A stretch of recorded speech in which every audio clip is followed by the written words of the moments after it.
حاجی وظیفه داشتی میگه اینو بخور اونو بخور. کرونا همچنان قربانی میگیرد. در خانه هایتان بمانید و نظافت فردی را رعایت کنید تا بتوانیم زنجیره این اپیدمی را قطع کنیم. حاجی فدای تو بشه. حیاتی کی بودی تو؟ خب من دیگه باید برم.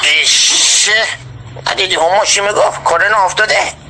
خجالت بکش. لکن نقی من باید برم نساجی. پسر جون رونالدو توی قرنطینه هستش، تو که دیگه دکار مهم نیستی که. بی تربیت.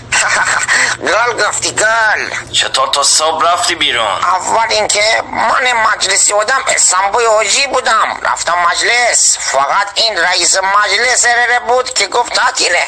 آقا گفتم که چرا؟ ما خبر ندادین. گفت من خودم صبح جمعه فهمیدم.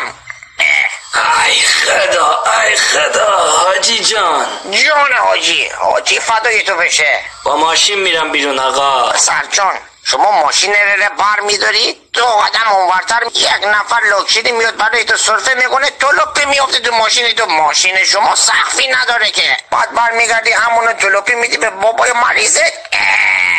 بابای شما هم که ماشاءالله سندروم دست داره، بیقراری میکنه، کرونا بگیره، کسی نمیدونه نزدیک این پسره بشه. میدونی دیگه هیچ کس نمیدونه پدر شما رو کنترل کنه. علی آباد میشه معدن کرونا، آباد در آباد میشه. گل گفتی گل. ای خدا من دیگه رد دادم. هر کاری میخوای بکن، به من مربوط نیست.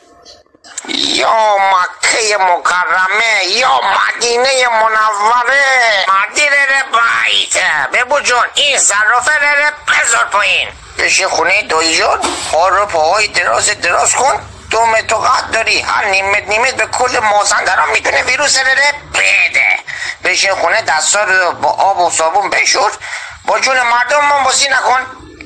من دیگه رد دادم، من میرم بخوابم. همیشه هم قبل خواب تو چایی بزن بعد بخواب. من برم دنبال همون سارو نگاه دستکش ره مسکر ره من بیاری من برم. آخ اسکندر زمانی تو نقی من فتحیت بشم.